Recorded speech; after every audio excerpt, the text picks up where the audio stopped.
પ્રાથમિક શિક્ષણ અધિકારી હરખાભાઈ વય નિવૃત્ત થતા રાધનપુર ખાતે વિદાય સન્માન સમારંભ યોજાયો। પાટણ જિલ્લા રાધનપુર ખાતે આવેલા જલારામ પાર્ટી પ્લોટ ખાતે રાધનપુર તાલુકા પ્રાથમિક શિક્ષણ અધિકારી હરખાભાઈ નાડોદા વય નિવૃત્ત વિદાય સન્માન સમારંભ યોજાયો। આ પ્રસંગે રાધનપુર વિધાનસભાના ધારાસભ્ય લવિંગજી સોલંકી અને જિલ્લા પંચાયતના પ્રમુખ હેતલબેન ઠાકોર અને રાધનપુર તાલુકા પંચાયતના પ્રમુખ ભરતભાઈ પટેલ અને રાધનપુર નગરપાલિકાના પ્રમુખ ભાવનાબેન વિક્રમભાઈ જોશી અને પ્રકાશભાઈ દક્ષિણ અને ભરતભાઈ ચૌધરી આ કાર્યક્રમનું આયોજન માનાભાઈ દેસાઈ અને મહાદેવભાઈ દેસાઈ અને પે સેન્ટર શાળાના આચાર્ય ભીમાભાઈ ચૌધર અને પે સેન્ટરના આચાર્યો દ્વારા આયોજન કરવામાં આવ્યું હતું। રાધનપુર સાતલપુર સમી વિસ્તારના શિક્ષકોના આચાર્યો અને અન્ય મહાનુભાવોની ઉપસ્થિતિમાં માનભર વય મર્યાદા નિવૃત્ત વિદાય સન્માન સમારંભ યોજાયો। રાધનપુર તાલુકા પ્રાથમિક શિક્ષણ અધિકારી પરિવાર દ્વારા આયોજન કરવામાં આવ્યું હતું।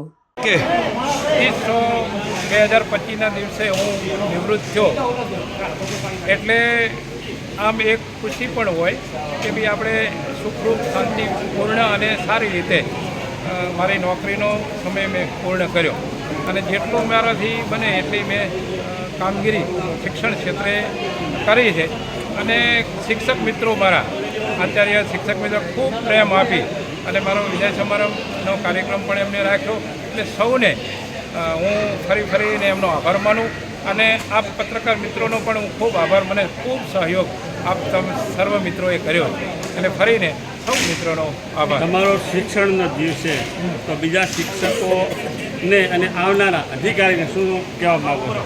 હવે શિક્ષણ ક્ષેત્રે તો જેટલું કામ કરીએ ને એટલું ઓછું હોય, તો આવનાર હવે સરકારશ્રી દ્વારા તમામ ભૌતિક સુવિધાઓ પૂર્ણ કરેલી, તો હવે આપણે બધાએ સાથે મળી અને ગુણવત્તા ઉપર ધ્યાન આપીએ અને જે મારી અનુગામી હશે પણ એના ઉપર ધ્યાન આપે એવી એમની જોડે આપણી અપેક્ષા।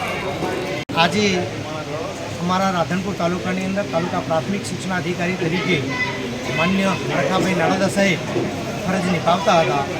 એમને ફરજ દરમિયાન વય નિવૃત્તિના કારણે આજે સમગ્ર રાધનપુર તાલુકા પરિવાર વતી શિક્ષણ પરિવાર વતી સાહેબશ્રીનું વિદાય સન્માન કાર્યક્રમનું આયોજન કરવામાં આવ્યું। જે કાર્યક્રમની અંદર રાધનપુર તાલુકાના તમામ શિક્ષકો તેમજ જિલ્લાના અમારા સંગઠનના સૌ સાથીઓ જોડાઈ અને હરખાભાઈ સાહેબના આ વિદાયમાન કાર્યક્રમની અંદર ખૂબ બહોળી સંખ્યાની અંદર શિક્ષક પરિવાર તેમજ રાજકીય આગેવાનો તેમજ એમના સૌ સગા સ્નેહીઓ ઉપસ્થિત રહી અને આજના કાર્યક્રમની અંદર સંપન્ન કરવામાં આવ્યો।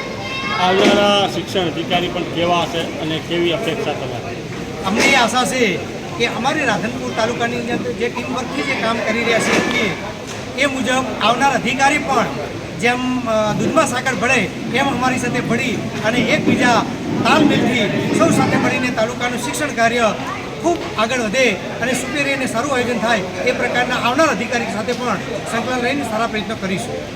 ઘણી જગ્યાએ સન્માન સમારંભ પણ આજના સન્માન સમારંભમાં 4 ચાંદ લાગી જાય એ બાબતે શું કહેવાય? આજનો સત્કાર સમારંભ અમારા સૌના માટે એક હરખ ગયેલો એટલા માટે કહી શકાય કે માન્ય હરખાભાઈ સાહેબની જે કામ કરવાની પદ્ધતિ હતી, એમની સંગઠન હોય, શિક્ષક હોય કે અન્ય કોઈ પણ પદાધિકારી હોય, સૌને સાથે રાખી અને હળીમળીને કામ કરતા હતા। એટલે સૌ શિક્ષણ આલમની અંદર એક ઉત્સાહ, અનેરો ઉત્સાહ એટલા માટે હતો કે એમનો વર્તાવડો સ્વભાવ, લાગણીશીલ સ્વભાવ તેમજ અમારી સૌની સાથે જે કામ કરવાની એમની પદ્ધતિ હતી એ બીજાના પ્રમાણમાં ખૂબ સારી હતી।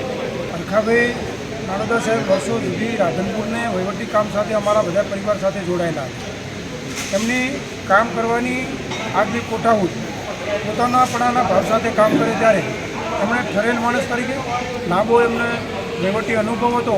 એ અનુભવના કારણે ઘણા બધા અમારા જે વહીવટી અને અન્ય પ્રશ્નો હતા એ બાબતમાં ખૂબ સારી રીતે એ સરળતાથી એનો ઉકેલ લાવતા હતા।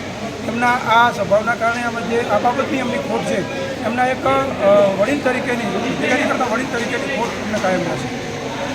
હરખાભાઈ સાહેબ વય નિવૃત્ત થયા દરમિયાન વર્ષો સુધી આ તાલુકામાં એમણે કામ કર્યું છે ત્યારે એમણે શિક્ષણના અલગ અલગ જે ઇનોવેશનના કાર્યક્રમો આવે એ શાળામાં શ્રેષ્ઠ શાળાની વાત હોય, શ્રેષ્ઠ આચાર્યની વાત હોય, શ્રેષ્ઠ શિક્ષણને લગતી બીજી ઇનોવેટિવ પ્રવૃત્તિઓ હોય અને અમને બધાને માર્ગદર્શન કર્યા છે।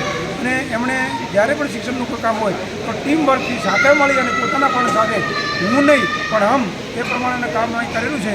એમને અમને કાયમ એમની ખાલી કોઈ હશે, પરંતુ આવનાર પણ એમના જે આગળ કરેલા કામો છે એમને આગળ વધારવાની અપેક્ષા રાખીએ અને આ નિવૃત્તિના સન્માન કાર્યક્રમમાં રાધનપુર તાલુકાના તમામ શિક્ષણ સમાજ પરિવાર તરફથી એમને ખૂબ ખૂબ શુભેચ્છાઓ પાઠવું છું.